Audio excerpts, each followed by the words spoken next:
All right, welcome everyone to episode 35 of Kiss Meets the Podcast. I'm one of your hosts, Branton Young. And I'm Eli Clausen. And this week, let's not even discuss the topic yet. Let's just kind of get into the other bit of news that's happened. Obviously, Kiss just headlined the Chicago Open Air Festival last weekend. And they also just recently played the show up in Hinckley, Minnesota. Saw some video clips from the open air show. That was really cool, like I expected it to be. Opening up with Deuce, I felt like that was a good choice. Give Paul a little bit of a break and not, start right out with him singing. Haven't seen any clips from the Minnesota show yet, but and I think you posted a couple clips on our Facebook page from the open air show, didn't you? Yeah, there was a couple on there, yeah. Mm-hmm. So what was your overall opinion of at least what you heard or saw? Well, what I seen, looked pretty good. As far as, I want to say it with the songs I posted, or the ones I've seen, I think it was Gene doing the vocals. I don't remember. I know Deuce was one of them, I think. I don't remember what else. There was Deuce. I saw one of the clips was Lick It Up, or at least part of it. I think one was Flamin' Youth, and Paul was trying to, the way he was announcing the song was almost like he was trying to act like it was a deep track or something, or so he was saying something about, everybody knows, he was naming all the basic songs that everybody knows, and I forget the whole rap now, but it was almost like he was trying to build that to be like, here's a deep track for you. And what was it, Mr. Blackwell? No, it was Flamin' Youth.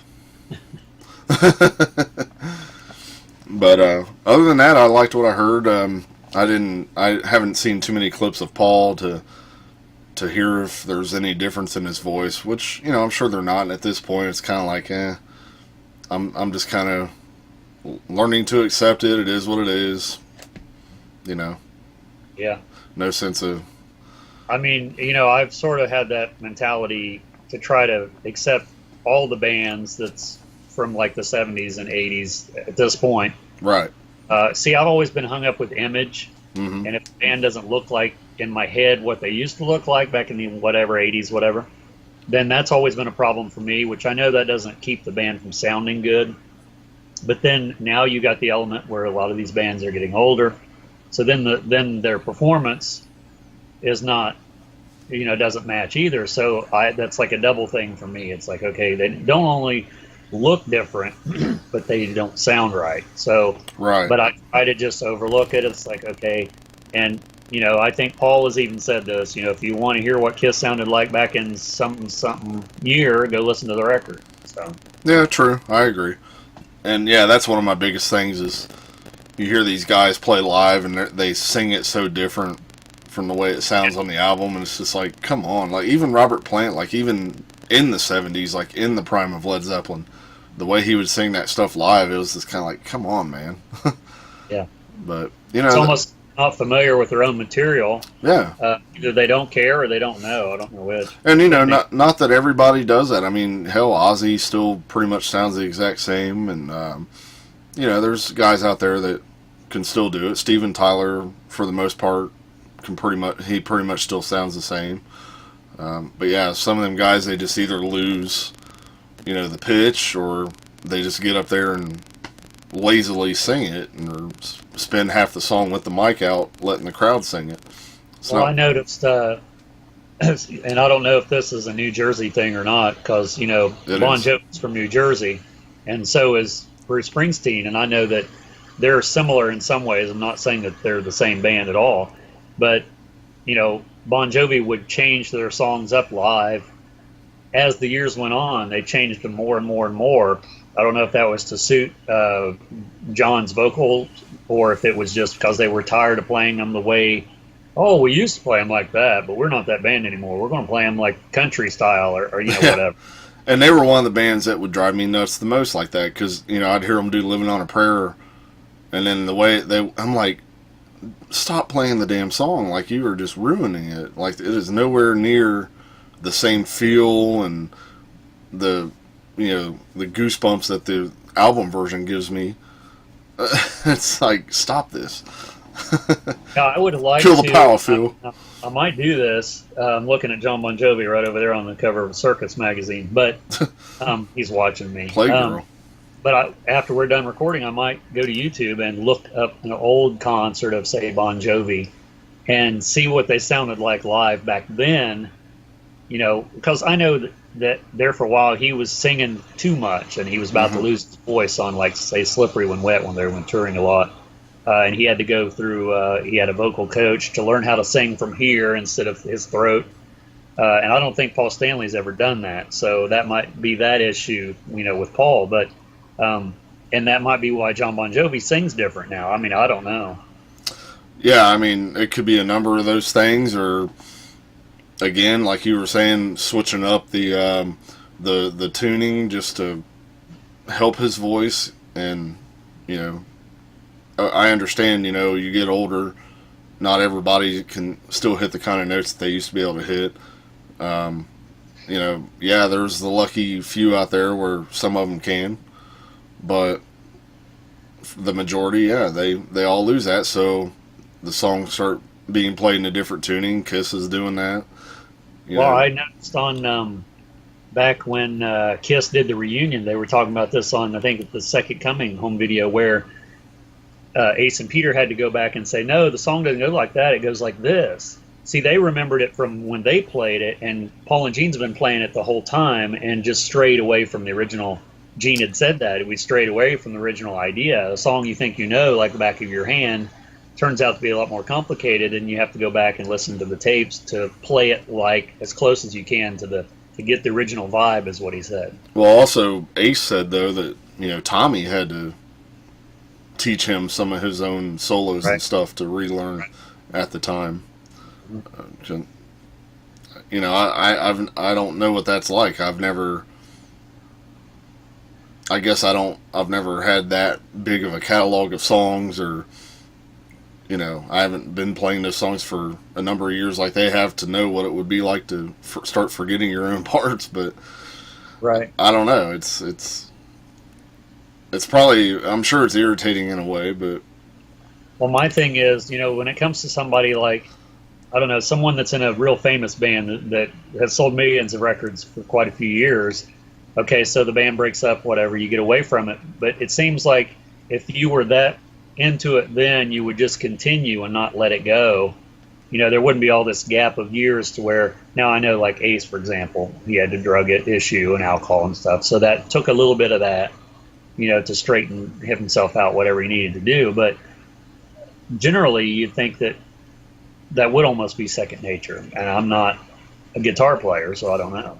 Right. And I mean, hell, once he got it back, I mean, he nailed them again. It sounded just like it did in the 70s. But I guess, sometimes you just need that little help, I guess. But I don't know. So, but yeah, nothing's booked for Kiss right now until, August 18th, 19th, 20th.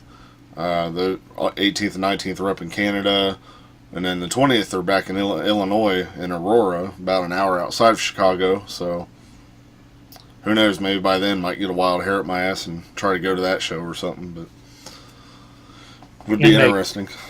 In makeup.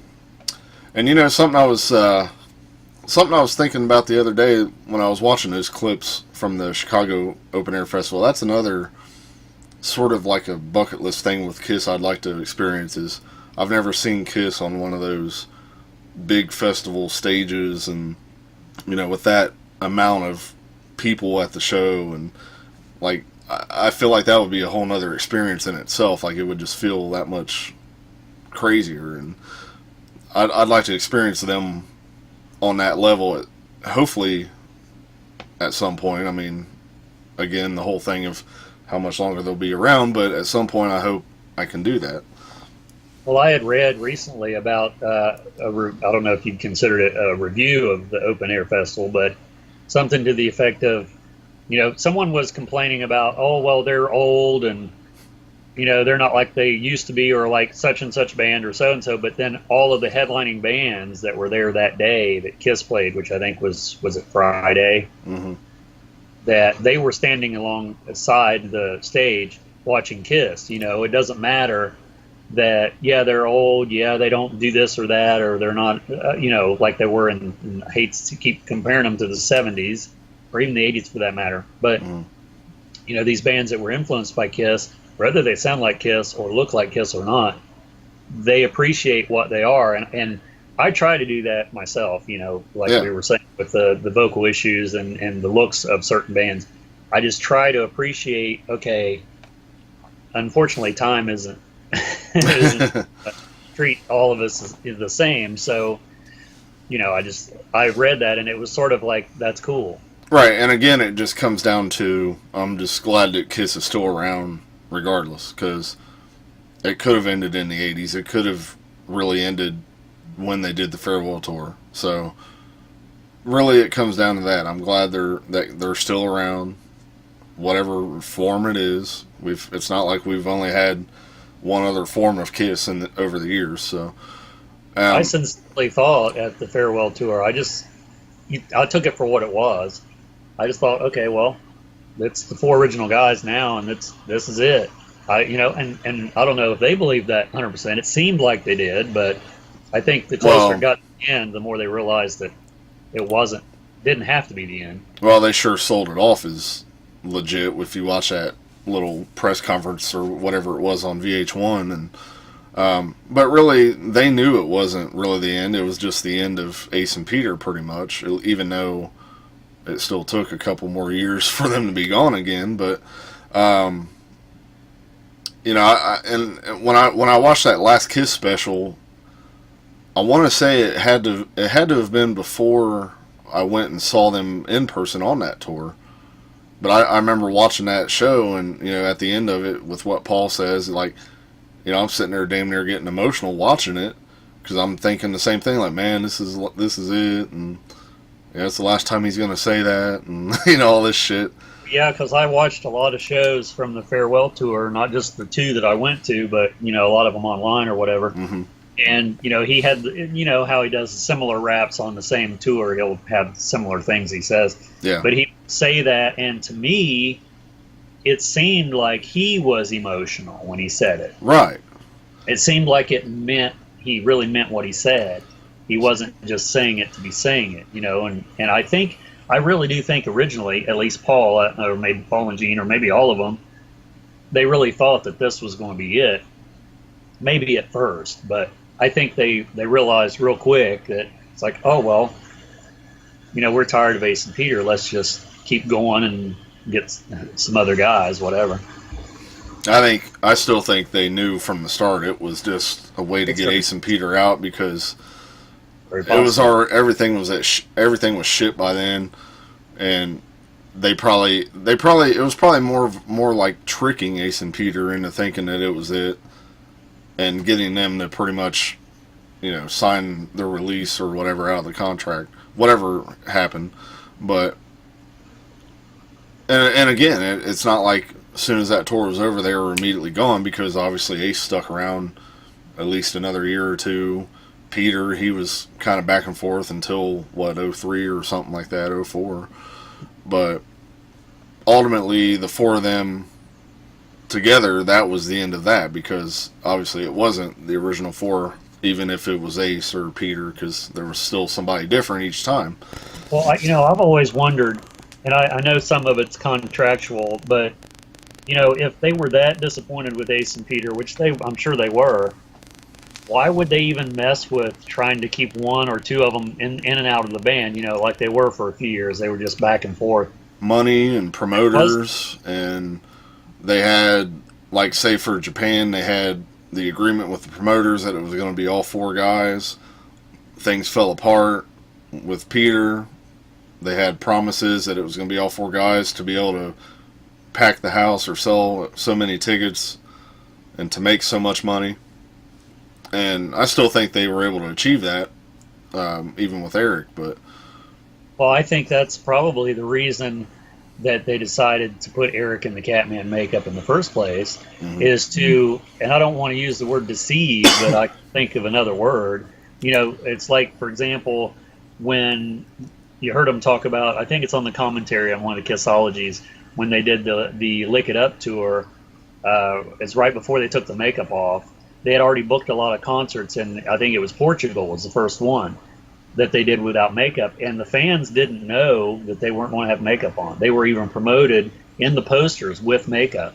So they come out on stage with no makeup, and the crowd's like, what? You know what I mean? Yeah. But it's almost like, if you look at the footage, it's almost like they didn't even care.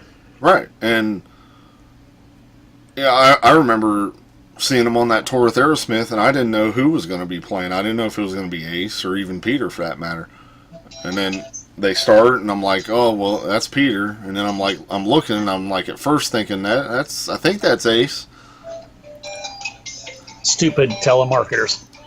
And then when they got the close up of his face on the screen, I was like, no, that ain't Ace. I was like, who is that? Because at the time, I wasn't familiar with Tommy yet, or how long he had been around. I'm kind of like, who's this guy? And this young guy, whatever. But and the whole thing with like deceiving, it's like, even to this day, like it's not even so much deceiving. It's like some of these fans, or the newer fans, whatever they are, fair weather fans, whatever.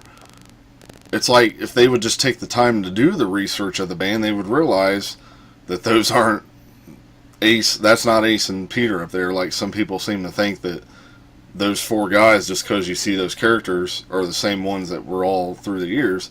Yeah, and I think part of that, I think Gene and Paul sort of like that idea. Yeah. And they sort of don't. I mean, it's not that they're trying to hide it. Even now, they'll say, you'll hear Gene all the time before a guitar solo, Tommy, whatever. Yeah. So it's not like they're trying to hide it, but at the same time, I think they sort of like the fact that some people just don't know, and they want to keep it like that. Well, even some of these companies, like, you'll see, like, there was that thing where Ace was going to be playing somewhere, and they had the poster or banner hanging up, and it was a picture of Tommy on there, advertising an Ace show. And then there was a shirt somewhere out there in the store that somebody saw with Tommy on it, and it said Ace on it. Mm-hmm. Things like that happen. And, there's people that walk up to Tommy and Eric with, like a Dynasty era poster, like I saw on eBay the other day, and they sign it. They're going to sign it. They're not going to say no. But I'm sure it's weird at the same time, but... Well, I think that creates... if you use any other band, and I can't think of anyone right off to use as an example, but if you use another band, I think it wouldn't work. I don't think it would ever never get to that point, because, I don't know, if you take an album to a autograph signing of whatever band, even though the guys that's playing with the band currently might not have been on the album, I guess they would sign it if you ask them to. But far as like with the makeup thing and with Kiss, I wonder, did Tommy sign under Ace's picture? Yeah. You know what I mean? Mm-hmm. Because that's a totally different thing. Yeah, they signed right next to Ace and Peter on that poster, Eric and Tommy. Yeah, see, I don't know how I would feel about that if I was the one that had to do it.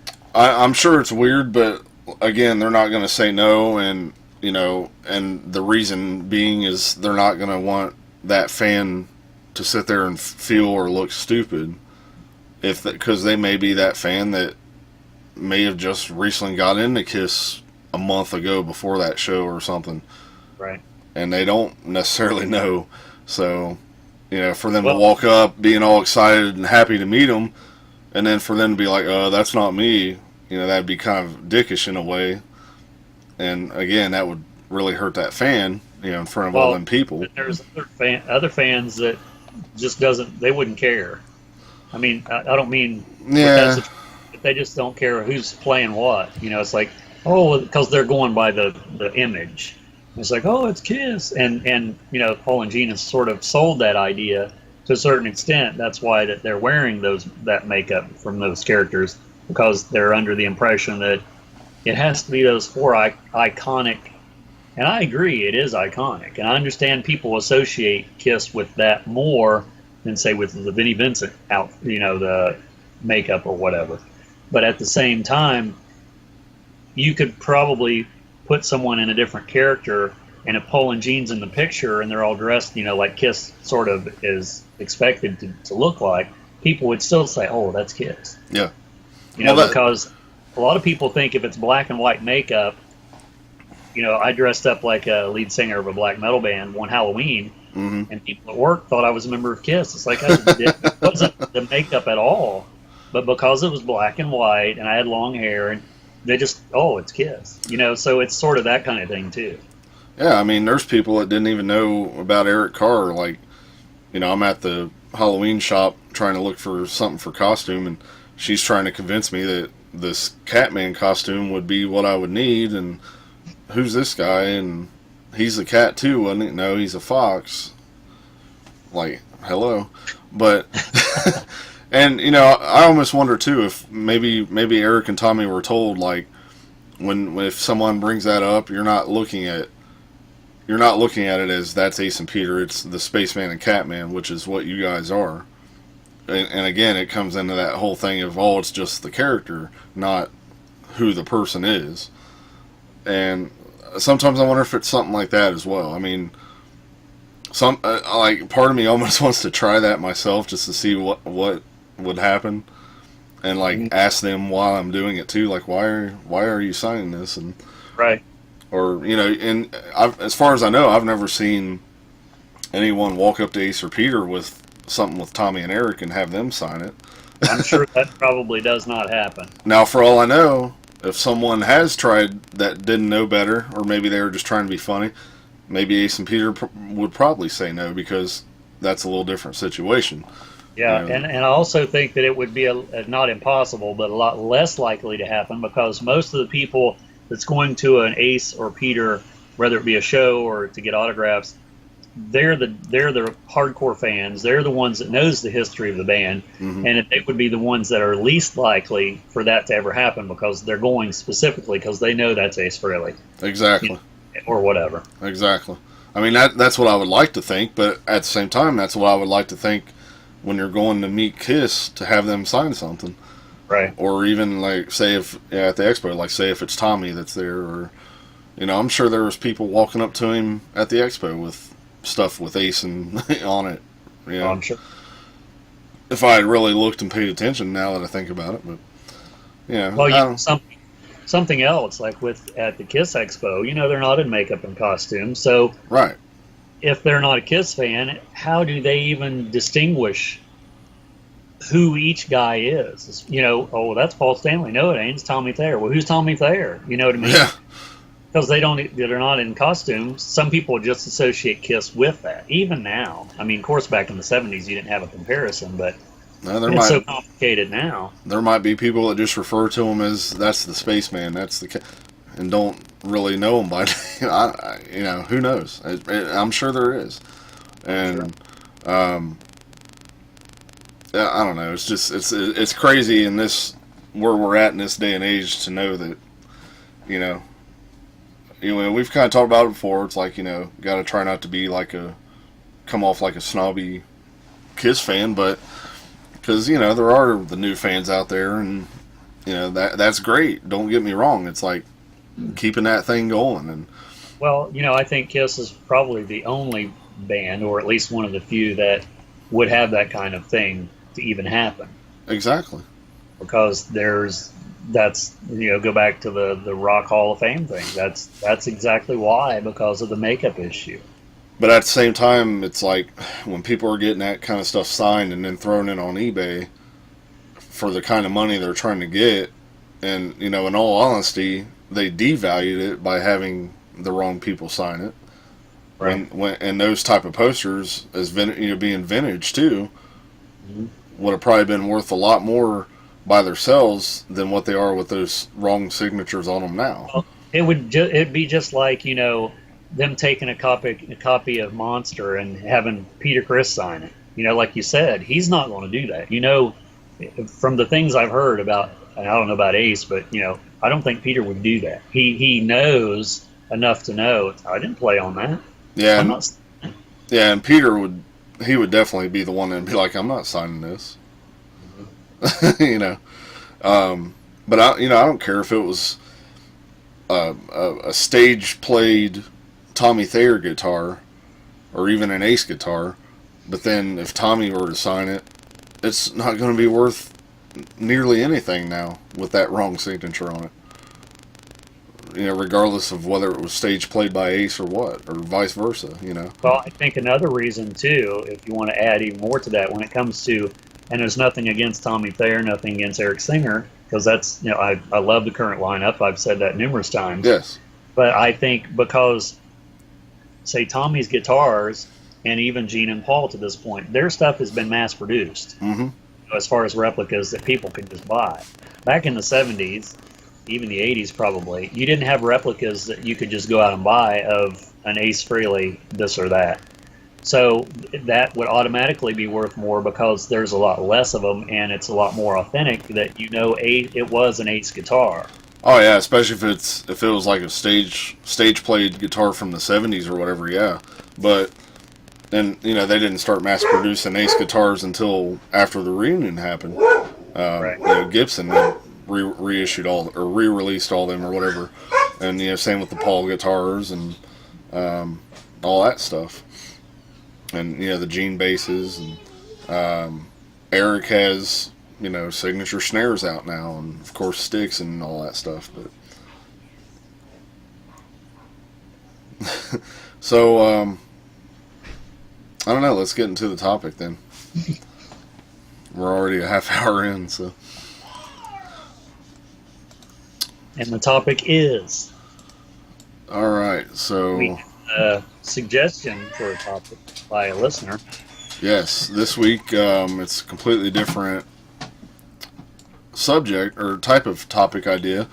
We're not out of topic ideas at all, so don't think it's anything like that. But when we get an idea sent in from a listener, then we're going to scrap the idea that we had this week and do this topic. And so this idea came into us from Javier. I'll just say Javier. I don't want to say his last name in case he doesn't want me to say it. But this was topic idea / comment. He said, I thought I would make a suggestion for a topic for a future episode. That topic would be your ultimate set list for a final show that celebrates all eras of the band. So obviously, we've discussed, quite a bit in recent episodes, what if, with the whole, like, final show, like what it could be like and all that stuff. So Javier put together a very detailed idea for this, which we'll go through. So the rules are as follows. Number 1, only one song from each studio album can be used.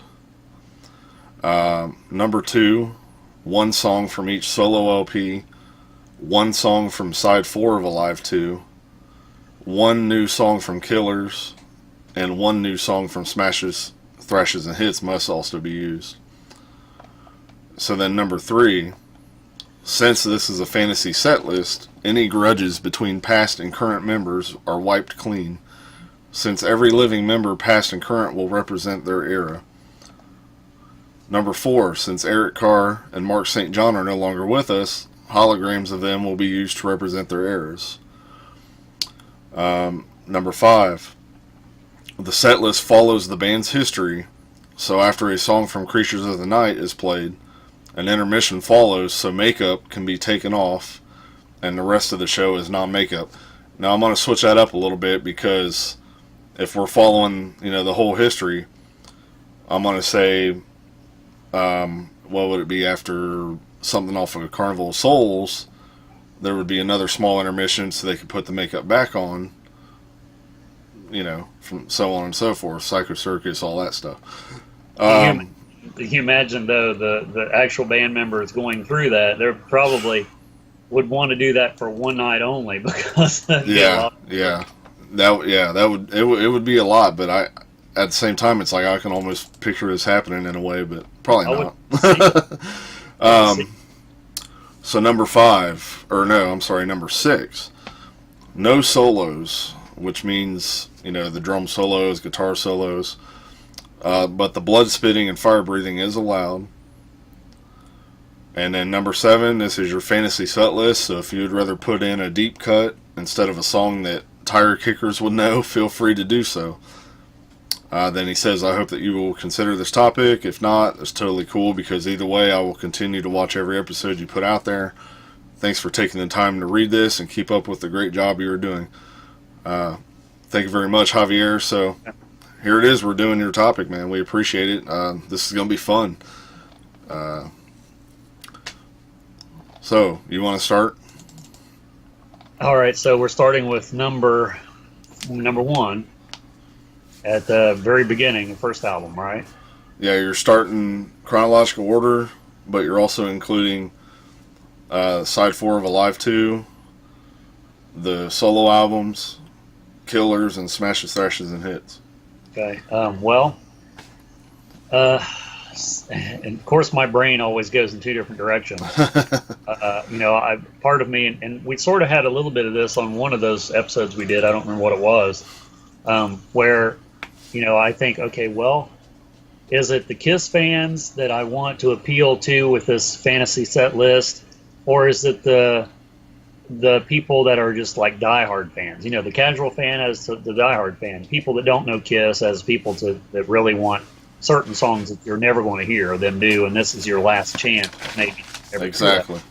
So I'm trying to pick one side or the other, and not sort of. What I'm going to do is I'm going to pick songs that you wouldn't normally hear, for the most part. Because if it's a fantasy set list, that'd be a lot more of a fantasy than hearing exactly what here. So. The first one I would probably pick from the first album would be, oh God, that's such a hard one, because the first album is, most of the songs that you hear is the ones that I like the best from the first album. There's only a couple of tracks on there that to me are sort of secondary, but regardless, I would probably pick,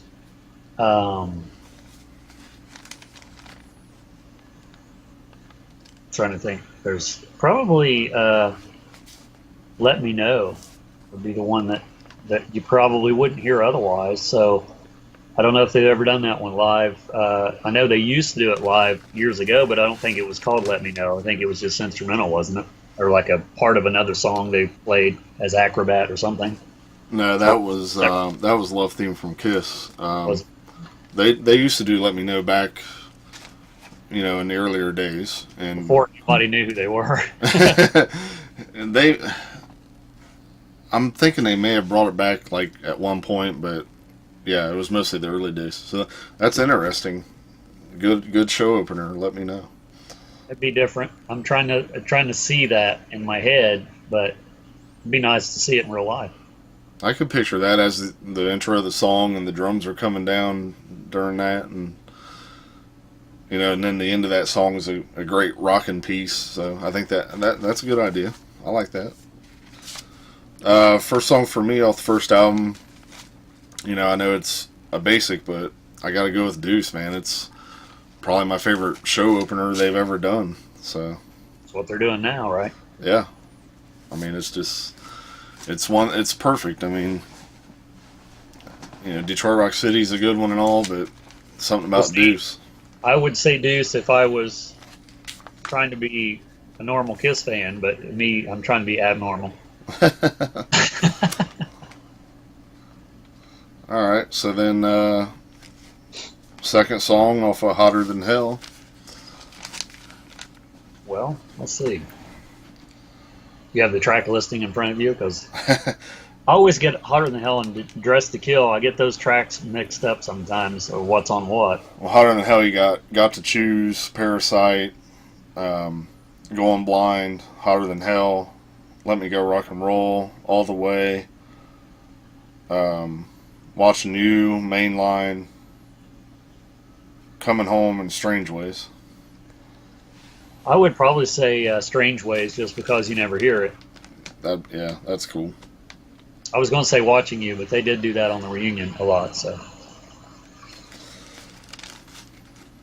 See, one of the songs I would say would be Coming Home, but I would rather hear that done unplugged style. yeah, they're that way so, too. so I'm not going to pick that for this show. I'm going to say Got to Choose. I think that would be a great coming out of Deuce, dinner, and then it just goes right into that. And they like that song. They've said that that's one of their favorite ones. Yeah. Song 3, coming from Dress to Kill. Well, I would, just off the top of my head, since I don't know the track listing that well, I would probably say "Come On and Love Me," because that's one of my favorite songs, from early albums. And they don't play it a lot. I mean, it comes and goes in and out of the set from time to time. Mm-hmm. But I think that song is a good representation of probably one of the best tracks on that album, I think. How weird would it be to have Rock and Roll All Night in the third spot? That would be strange. No, Strange Ways was your number 2. Let's see. Come On Love Me is a good choice. See, I don't know the track listing, so that's the first thing popped in my head. Well, see, another thing, since no solos are allowed, that's going to eliminate one of the songs for me, because it would be She with the guitar solo. It's a solo, yeah, like Alive. But that's going to eliminate that song based on that premises. So, you know what? I think I'm going to go.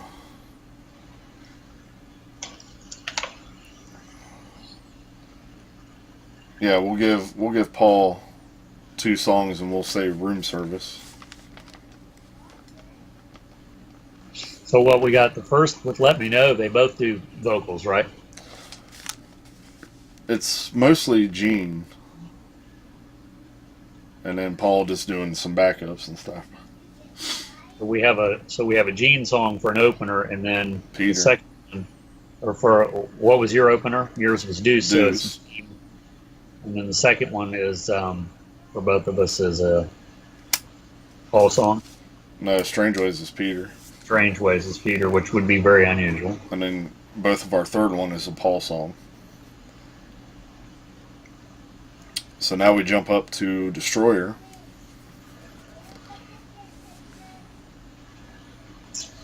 Well, I don't know. I just feel like that if they don't do Beth, there's going to be a problem. But I mean, I could say that about a lot of their songs, as far as Detroit Rock City, especially, because that's like the ultimate Kiss song to me. And I feel like if they don't do it, they're leaving it out of the set list. It's going to have to be a riot or something.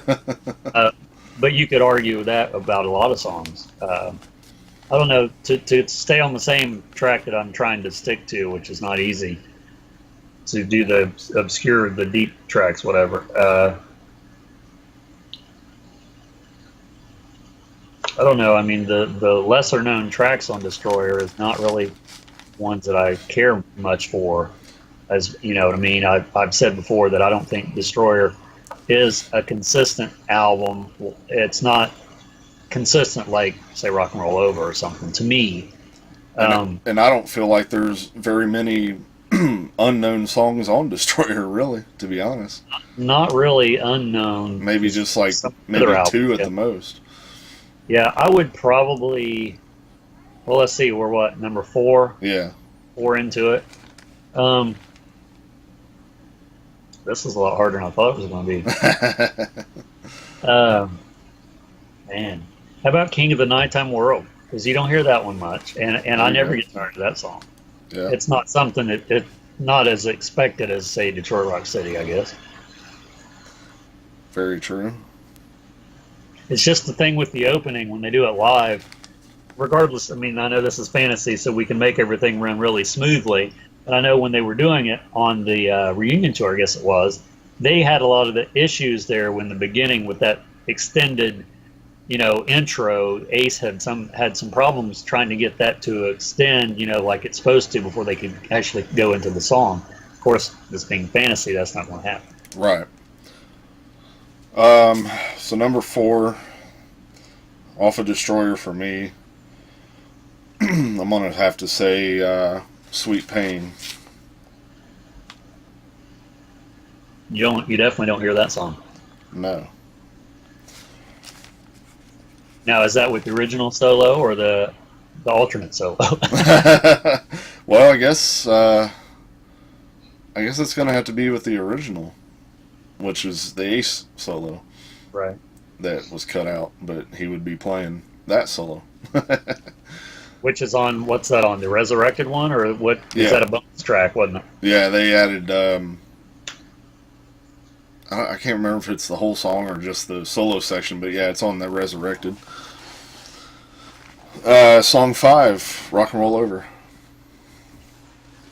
Oh, that's even harder than Destroyer. That's, every song's good on there, I think.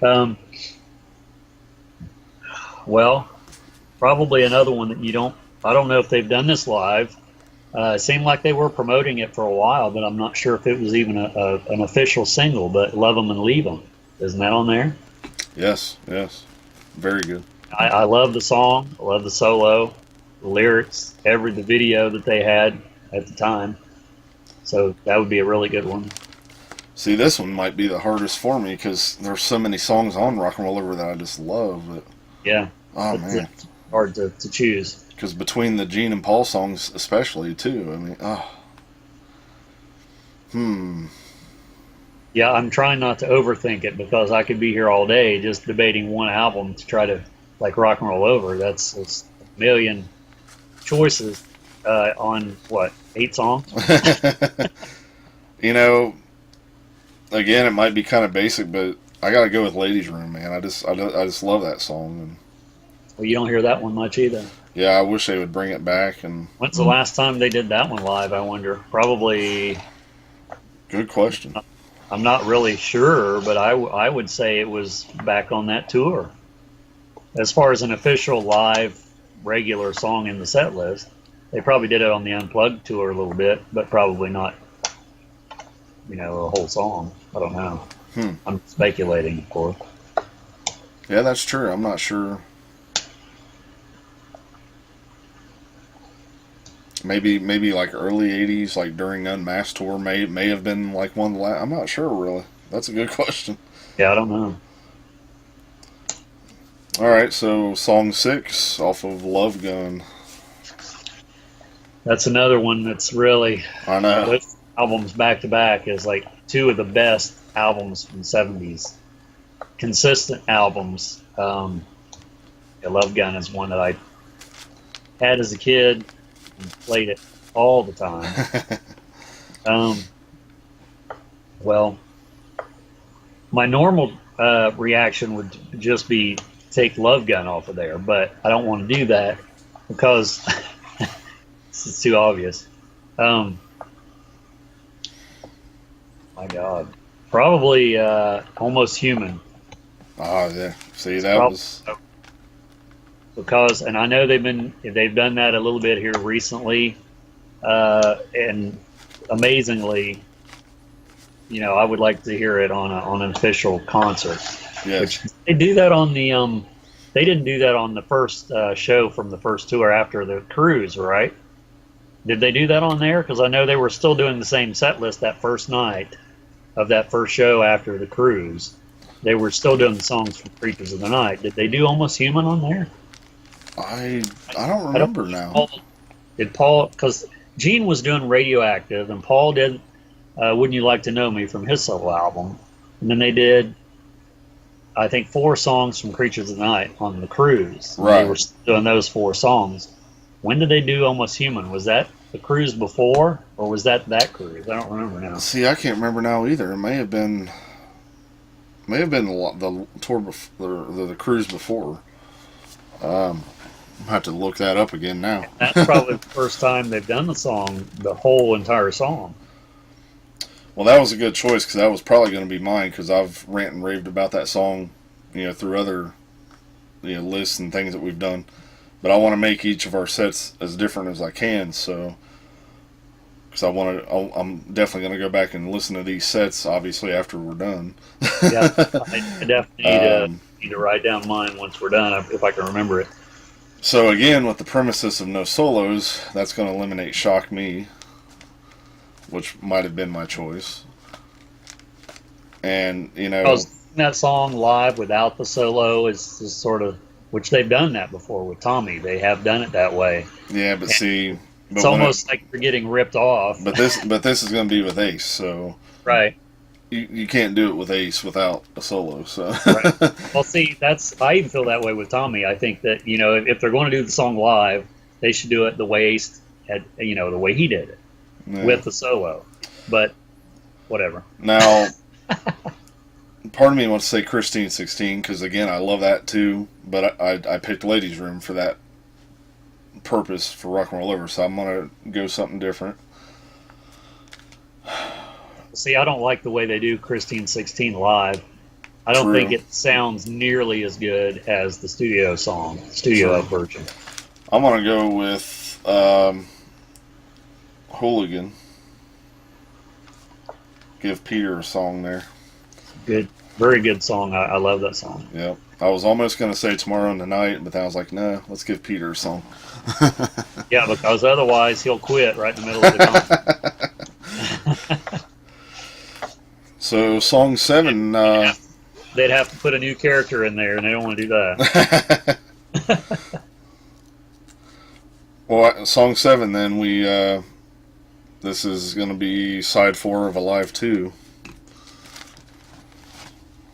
Wow, we're that far already up into it. Yeah, I guess we are.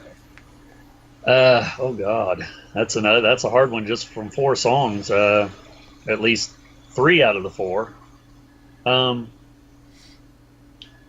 Well, I would say Larger Than Life just because we're never going to hear it. If they don't play it on that fantasy thing, we're never going to hear it. Very true. I'm going to go with All American Man. That was what I almost said. Because I think they've only tried that one once. That one time when they were, I don't know what show that was, they tried it. Speaking of Alive 2, congratulations to Bob Kulick, who finally received his double platinum record for Alive 2. I seen that. So congrats on that. Yeah, that's long overdue. Yes, very. What, 40 years? Yeah. So song 8, we're into the solo albums. I guess we'll start with Peter's. Well, it's getting easier now, or actually this is hard too because I don't know for a different reason. Well, my favorite song from the album is I Can't Stop the Rain, so I would choose that. And I wish that they would have chosen that from the Dynasty when they were all doing solo songs because Tossin' and Turnin', I like the live version they did on Dynasty, the tour, better than the album version, but True. I would have rather him do a song that wasn't just a flat out cover song that people might know. But Right. Let's see, Peter's album. You need the track list for this one.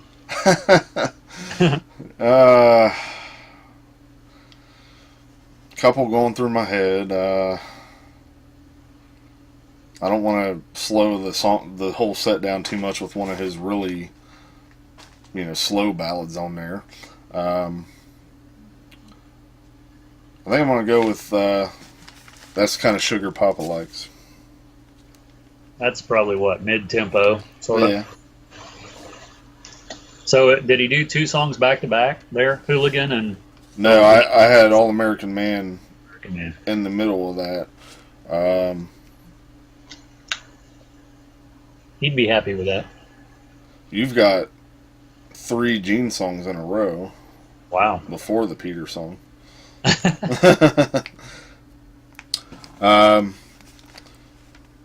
So in that case, we'll do Gene's solo album last on this list.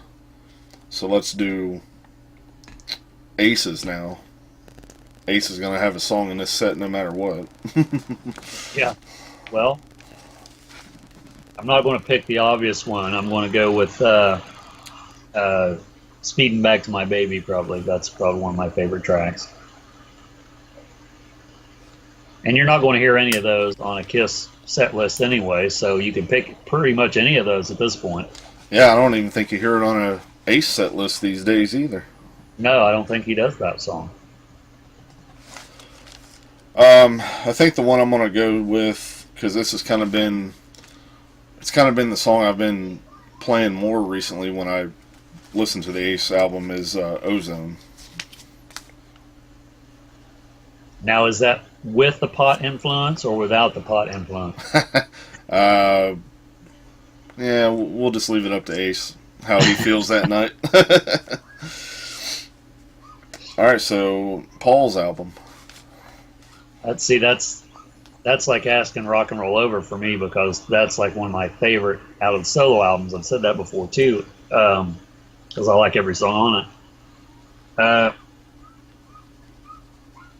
Probably It's Alright. That's the one I was going to say. I haven't ever heard him do that one, even when he was doing his solo tour. He never done it. That would be hard for him to do. Yeah, well, now it definitely would be hard for him to do. So I was thinking of that one. So now I think I'm going to do. I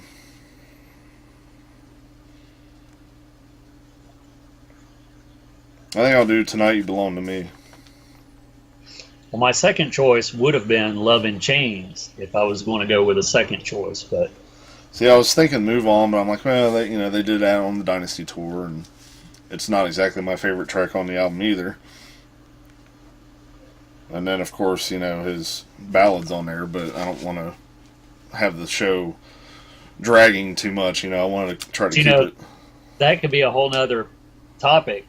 A fantasy ballad set. There you go. That'd be a whole nother topic there. There you go. So I'm thinking of this as the last show. This is a celebration, so I don't think there should be ballads and all that kind of stuff in it for the most part. Not too many, yeah. Yeah. So Gene's album.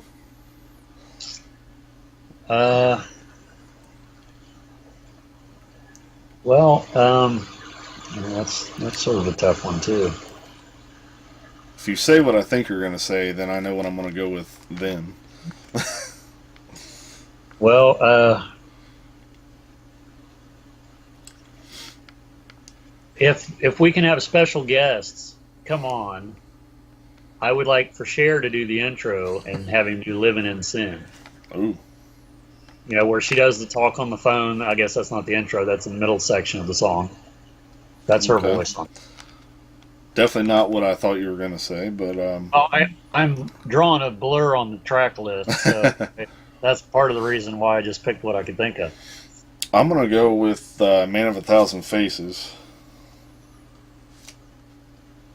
That's kind of been another one that I've gravitated more recently than the typical, like, Radioactive, See You Tonight, all that stuff.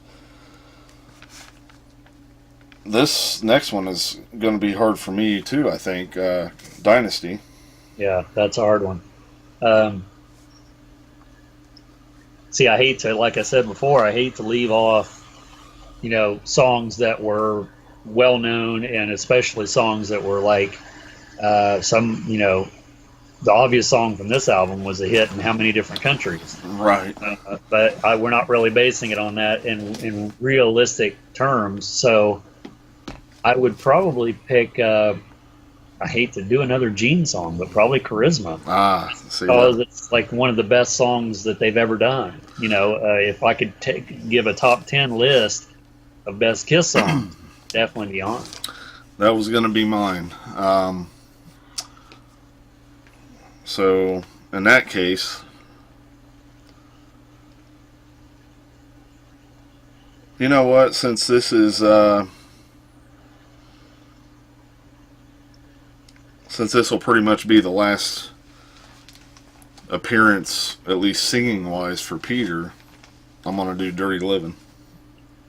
I know there would be a lot of fans that would really be happy to see him do that. Yeah, because when he comes back onto the show, there's not going to be any songs that he's going to be singing. So I think we'll give him that one last song there.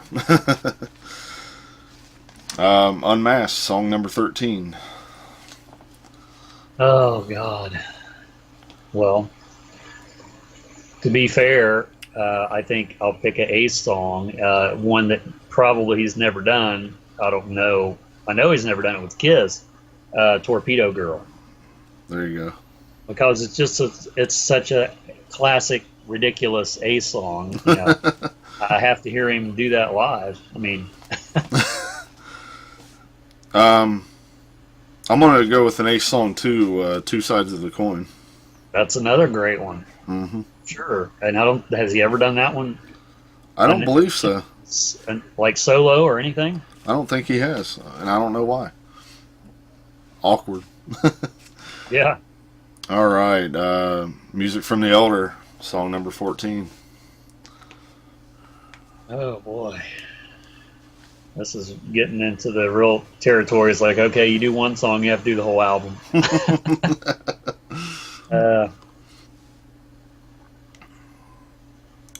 Well, because of the recent picture that's burned into my head from the music video that surfaced, I see that every time I think of I see the video now. Mm-hmm. I never had that before in my head. So it's almost the last time that Ace is going to be a part of a whole lot of Kiss. I mean, for much longer. I want to say I, just because I think I would just go with that. Okay. Oh, and then by the way, Eric's hologram will already be on the stage now at this point, starting with the Unmasked tracks. Just technically, since he played that tour. Yeah, because the only way Peter would be on there is if we pick Shandy. Even though he didn't really play on it. Right. So, the Elder. See, I don't want to go back to back Ace songs. There's a really good Gene song on there. I know, but that it's like forever done. I know, and it's like I know it's not exactly the best song for a live setting, but I want to pick it though. Screw it, I'm picking it, Mr. Blackwell. But every time I think about the Elder, I think of all this extra stuff that they'd be bringing out a choir and they'd be doing this and they'd be doing that. If the perfect thing. By the way, this will be where Gene does the blood spitting at the beginning of Mr. Blackwell. That'd be good. Yeah, because the bass at the beginning, the guitar and stuff, it's just perfect for that. Yeah. I could just see that with the lights down, the fog coming out, him just kind of doing that. I think that'd be a good spot. We didn't pick God of Thunder, so right. Song number 15, Killers. We got the 4 songs to get picked from. I like all 4 of those songs. I do too. So and they're all Paul. Yeah, so probably, I don't know, probably I'll say Partners in Crime, just because it's probably the one that is probably least likely to be heard, even though you're really not going to hear any of those. Right. As far as live. I'm going to go with Down on Your Knees. That's almost what I said. Mm-hmm. And it really could have been any of those 4, or all 4. Yeah. I'm a Legend Tonight. Yeah. All good song. So this is going to be another tough one. I should stop saying, oh, this one's probably going to be the toughest, because really there's a lot of them. Creatures of the Night, song number 16. Well, I don't have a problem leaving I Love It Loud off, because I've said numerous times they should have dropped that from the set list years ago. Yeah. Although I still love the studio version. Yeah. But this is your ultimate show. This is it. So Um,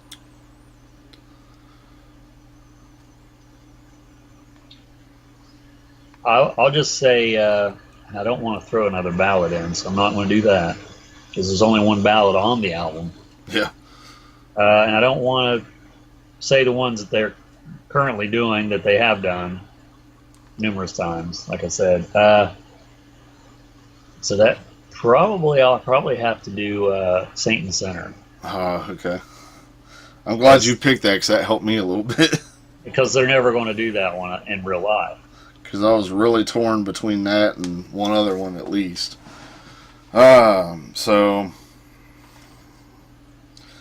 let's see. Coming out down on your knees.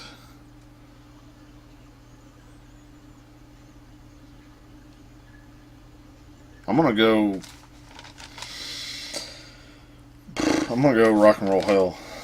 Yeah, I was going to say that, but the only reason I didn't is because they actually did play that, which I know there's no criteria for how we're picking it.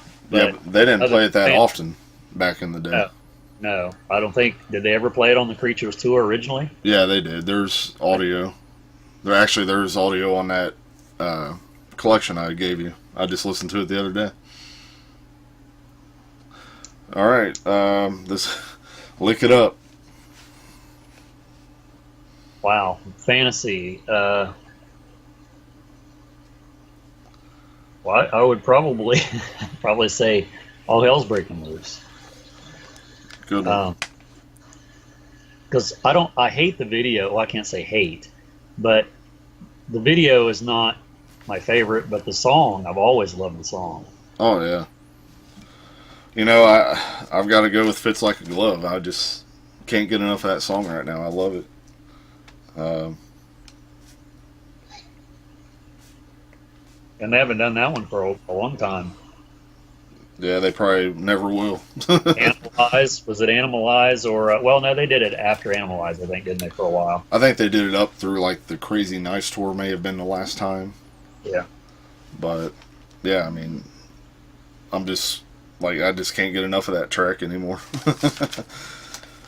Song number 18, Animalize. Well, it's getting easier as the '80s go on because a lot of the tracks just are they're forgettable unless I'm playing the album. If I play the album, it's like okay, it's in my head, ingrained in there. But to think about it on my own, I mean, if I think about Detroit Rock City, I can hear that song in my head. I know the lyrics and everything about it. But when you get to some of the '80s albums, it's just like I just know. And I'm not going to say Heaven's on Fire because that's going to be too obvious. But I will say Thrills in the Night because it's one of my favorite songs from the album. Yeah, I love that little solo in there too. I'm gonna go with Under the Gun It's another good one. because to me, I've always thought Under the Gun is basically Paul's Fits Like a Glove because it's kind of that same up tempo sort of riff and real kind of heavy rocker, just like Yeah, Fits Like a Glove for Gene. right. That's about as close to metal as Yeah. they've got in the '80s. And I think those two songs back to back are just gonna knock people off their ass or on their ass. Back off again, on and back off. Off, back, back and to the left. Song number 19, Asylum. Well, I don't know. I mean, I love Tears Are Falling, but I don't really like to hear it live. It doesn't do much for me live. Mm-hmm. Times they've done it, it's just like, okay. So it would have to be a regular album track, and I'm trying to think. There'll probably be a Gene one again. I'm sort of torn between two Gene songs, and I'll probably go with Secretly Cruel. Interesting.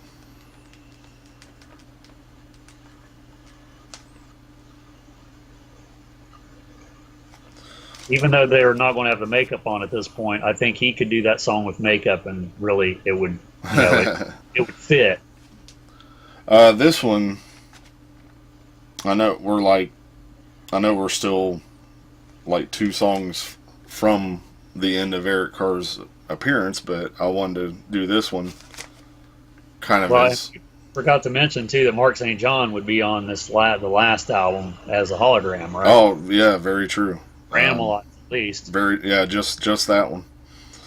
But I'm gonna do King of the Mountain. That beginning piece with the drums. I know it's technically not a solo, but giving Eric a little bit of a spotlight there before he's off the stage with the hologram. So then, Crazy Nights. Well, I think I'll probably go with Crazy Nights, and I want to go with the extended solo that they do live. There you go. For some reason, it wasn't like that on the album. I don't know why.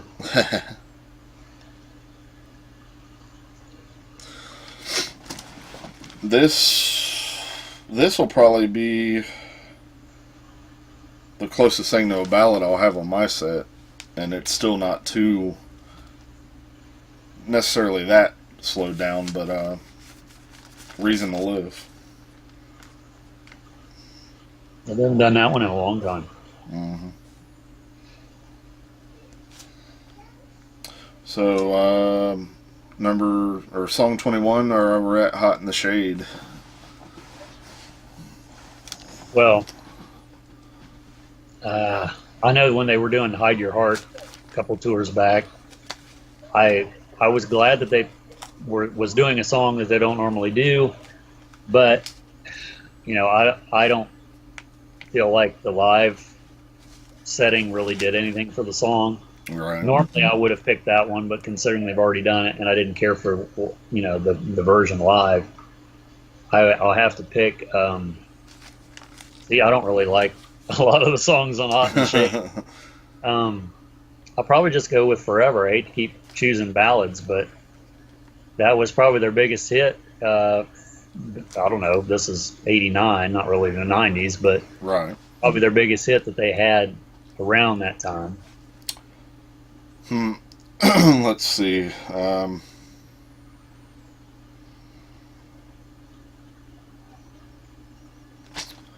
Trying to think some of my favorite tracks on there. I mean, if you want to go for the hokey, cheesy ones, there's plenty of that on there.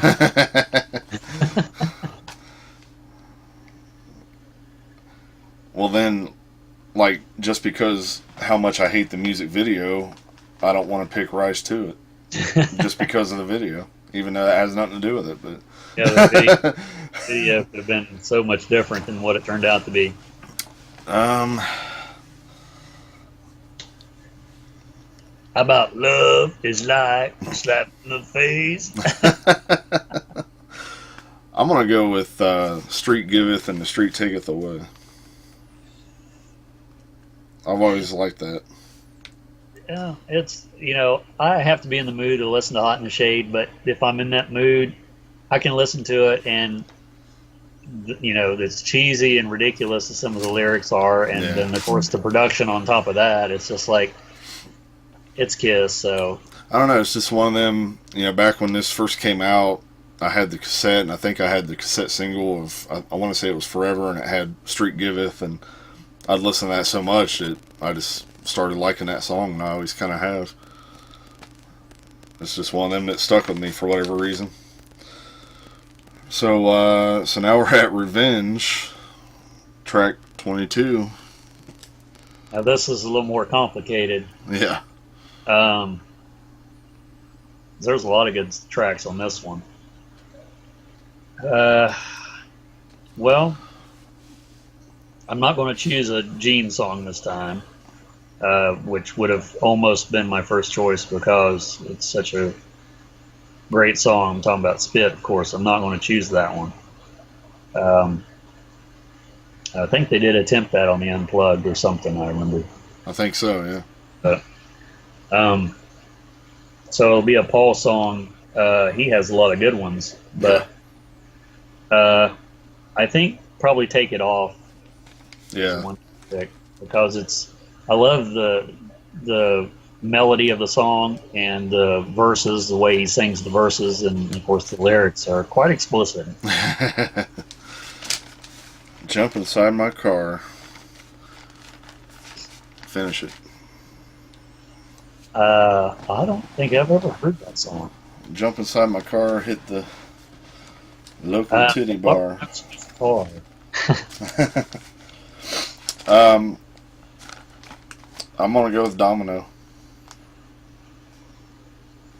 Yeah, for the longest time, I didn't care for that song, but now it's like a song I really, really like. And I tell you, it's one of my favorite songs to play with the band. Like, it's a fun song to play. I really enjoy it. That's one reason I have gravitated towards it so much lately. So, well, shit. Now we jump all the way up to Carnival of Souls. Okay, so we didn't mention Vinnie Vincent when we were going through that era. Well, true. So I know he's still living, but they would almost have to have a hologram of him, or at least when he was a man. So I guess technically with the Creatures of the Night songs, that's when Vinny would come in. And then what? I guess the Asylum songs is when Bruce would come in. Right. And then, of course, starting with the Revenge that we just did, Eric Singer comes in. So now we're at song 23 off of Carnival of Souls. Well, I would probably just pick Rain because it's the one I'm most familiar with. As far as, well, a Paul song, of course, and I like that song a lot. See, the one I was just thinking, it's a Gene song, and I'm like, no, I'm not going to do 3 Gene songs in a row. Even though you did like 4 Paul songs in a row. At least I do 4 Peter songs in a row. You did what with Peters? I said I don't think I could do 4 Peter songs in a row. I'm going to go, well, shit. See, this is another one of the albums that a lot of the tracks just blend together for me. It's hard for me to distinguish what's what on this album. Right. And I'm not saying that as that it's not a good album. I love the album because it's so different from it. Pretty much anything else Kiss did. Exactly. I'm gonna go with Jungle. That's always been my favorite track off there. That's a good one. I love the intro. Yes. Great Paul track. Great vocals on there. So now at this point, we have another intermission. Lights go down. You know, the band's back, putting makeup back on, as well as different costumes. Well, something else I wanted to mention real quick before I forget is, okay, Eric Carr was the hologram starting in, 80, I guess? Yeah.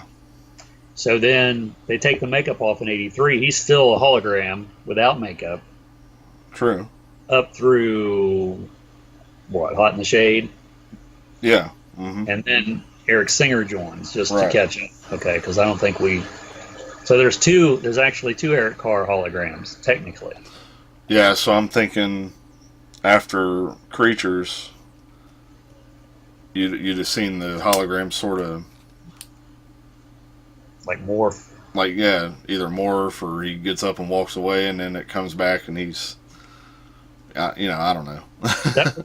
that would really be cool. And I think that if Kiss was to... Of course, that's probably not going to happen, but if they was to ever do that, I think that would get a major reaction. Yeah, it really would.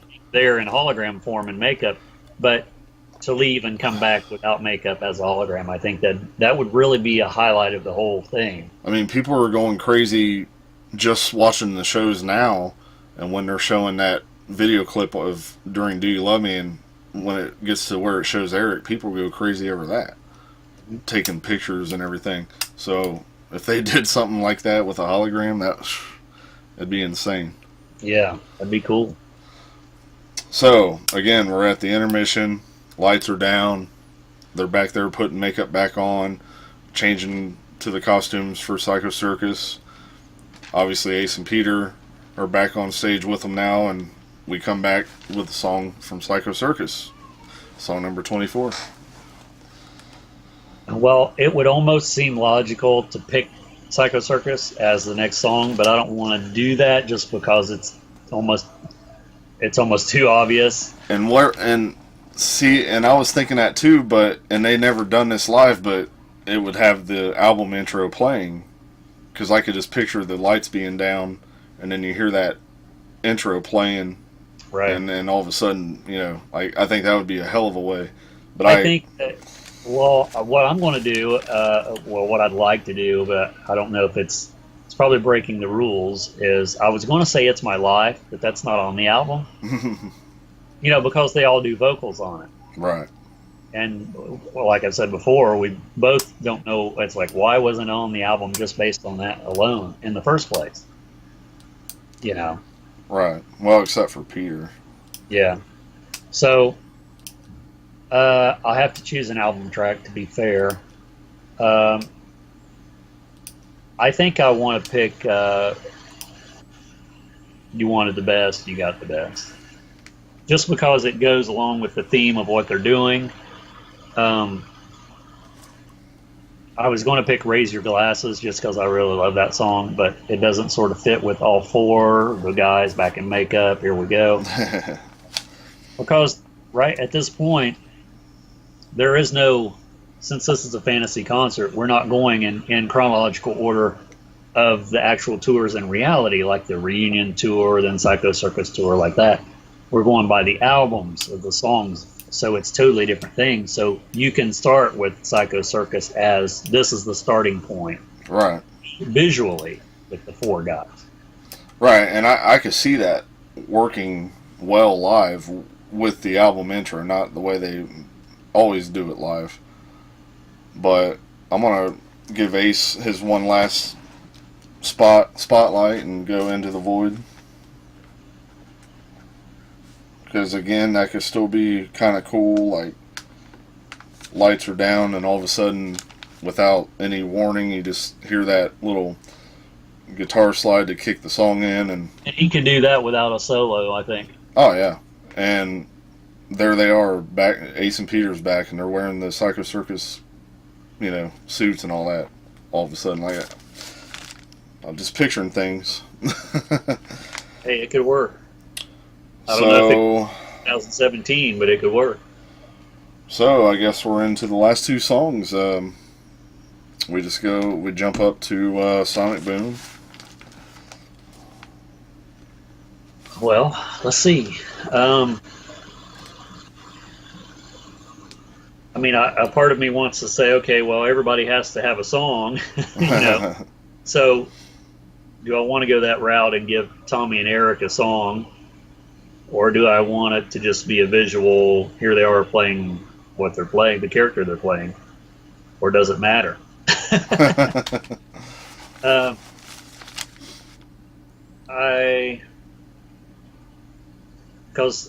these the last two? These will be the last two songs of the concert, right? Mm-hmm.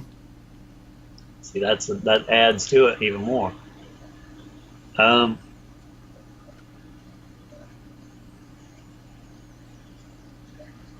I don't know. See, there's no song on there is like a Rock and Roll All Night or like a Detroit Rock City. There's not a song on there that's, to me, that is that caliber of a song.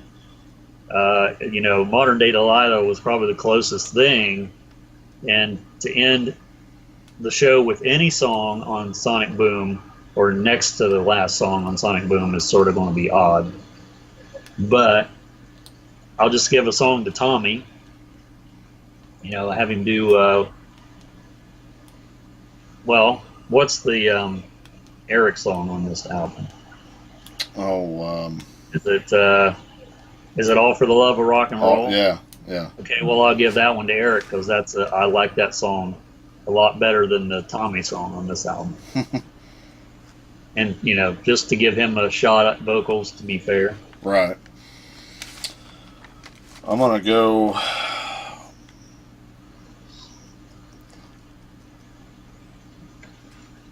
I'm gonna go Stand.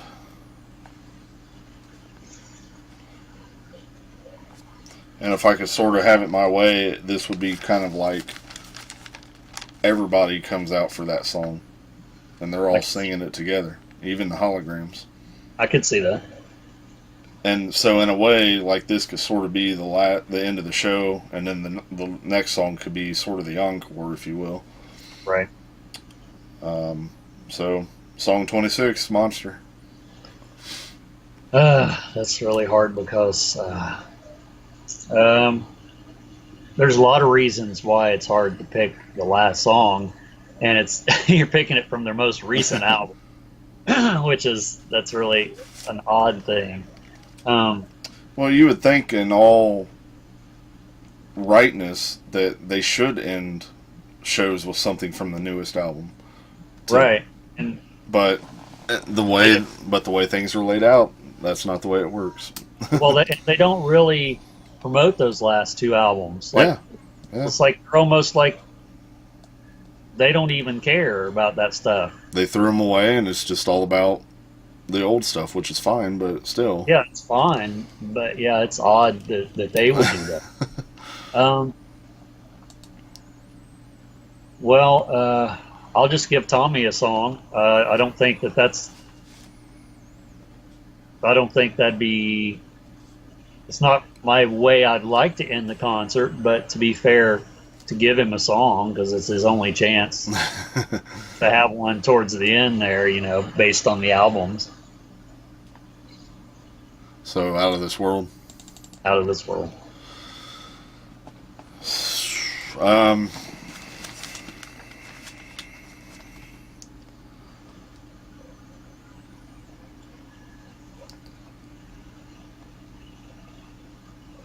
I'm just gonna go Hell or Hallelujah because I almost said that. Because I see it as a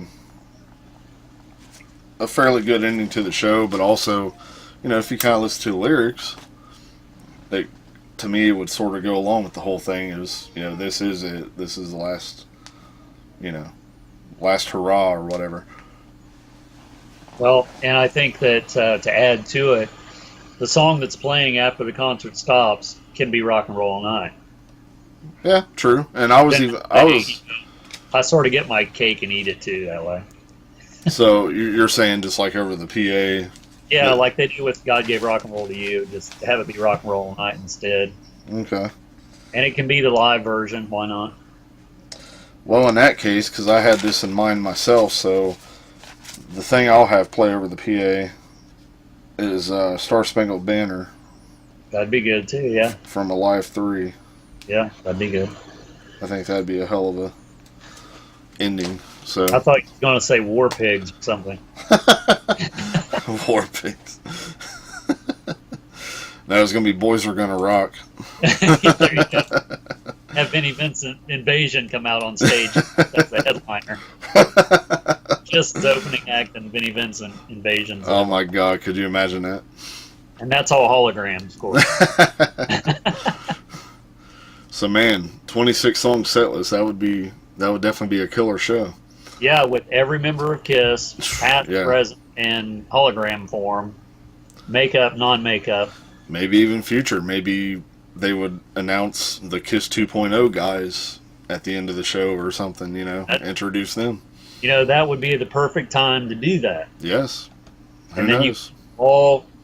Every member of Kiss, that would be really cool. That would be the perfect time. The very last Kiss concert, fantasy or otherwise, would be the perfect time to bring those guys out and say, okay, we're passing the torch or the microphone, so to speak.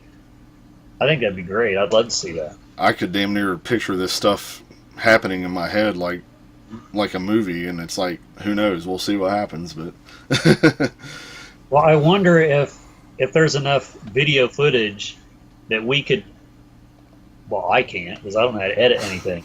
But if you could piece together, I'm not asking you to do it, but if you Sure, could piece together, like pick one set list and just try to piece it together in video form as close as you could. I mean, I know that's ridiculous to even try to think about. Of course, you couldn't do the holograms, I don't think. But well, I mean, just in, like live performances of the songs for the most just part. like a playlist. If there are, but if not, then easy video. If there isn't live performances of the songs, then there's a lot of those custom made music videos that can at least represent it. But as far as an actual playlist, live or studio, that's possible. Of course, if the live version of that song doesn't exist, then the studio version does. So you'd go like that. Oh, I could do it, but why do just one set instead of both? Right. Well, yeah. I mean, because that's the way I would do it. It's like they sort of did with well, not really. I was going to say like they did with the You Wanted the Best album, where they spliced the live stuff together with the unreleased live stuff, supposedly live. Yeah. In other words, if you took the crowd noise and spliced it throughout, whether it was studio or live track, to make the playlist a live concert, it'd be cool. Definitely. Just have it's an idea. It's an idea. How hard would that be to take a studio track, if it had to be a studio track, and make it live? All just putting like crowd noise behind it. Right. Oh, that's simple. Is it? Matter of fact, I think I have a bootleg where someone kind of did that already. Like, I'm not sure if it's live versions or studio too, but it's like it's supposedly pretty much every song, like a live version of it or something like that. It's been a while, but cool. Because I know Kiss sort of done that on their live albums anyway. Yeah, it'd be real easy to do. Who knows? Might be a project, but yeah, that'd be an undertaking. Just to hear some of those elder songs, well, and that's something totally different thing. If you took the Elder album, of course, that's what I'm going to go to as my favorite. Take the Elder album and make it a live album,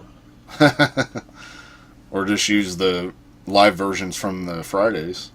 Yeah, and then intertwine the rest as a live, or whatever. Yeah. Of course, you could take any album and since Kiss is not going to do like Destroyer from beginning to end live, just do it yourself. And Creatures, even though they promised they would.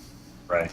But that could be a thing. You just start out with the first album, make the first album live, make the second album, and just keep going. How hard would that be, really?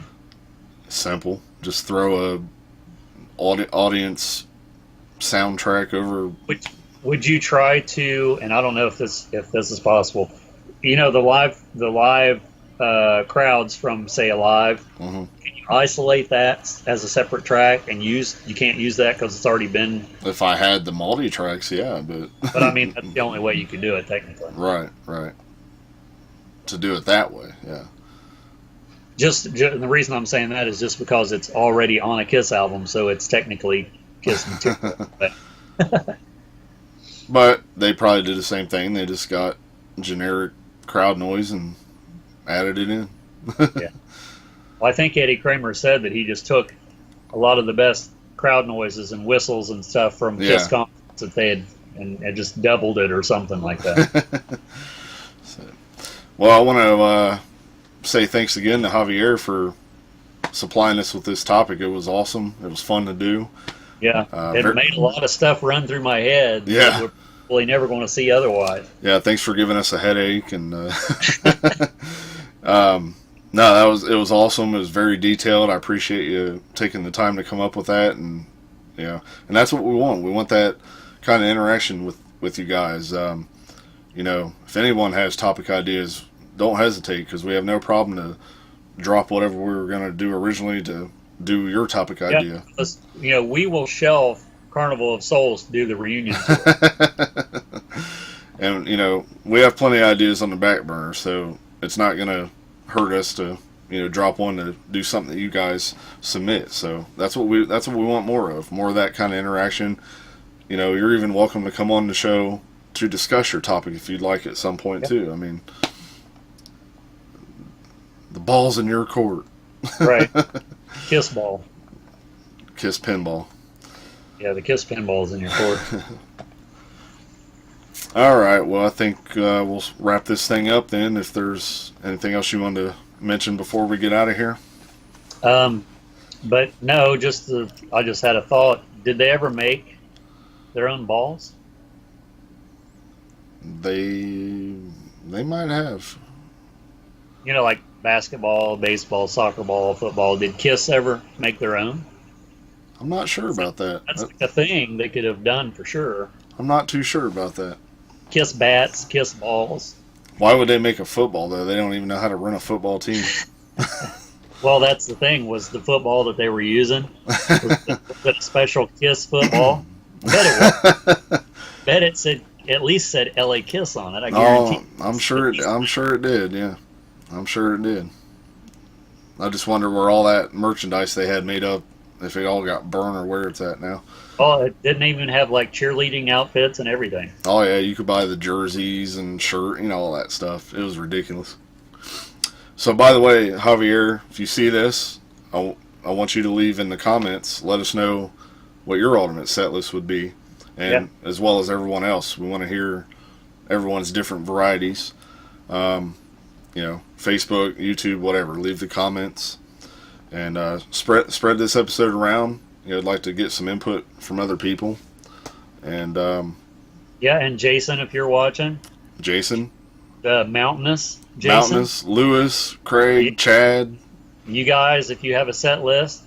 All you guys. Chime in and leave some comments. All you guys. All All of us. Guy. All of us. All of us. All right, so that's going to be it for this week. Thanks everyone again for watching. Once again, I'm Brandon Young. And I'm Eli Clausen. We'll see you next week.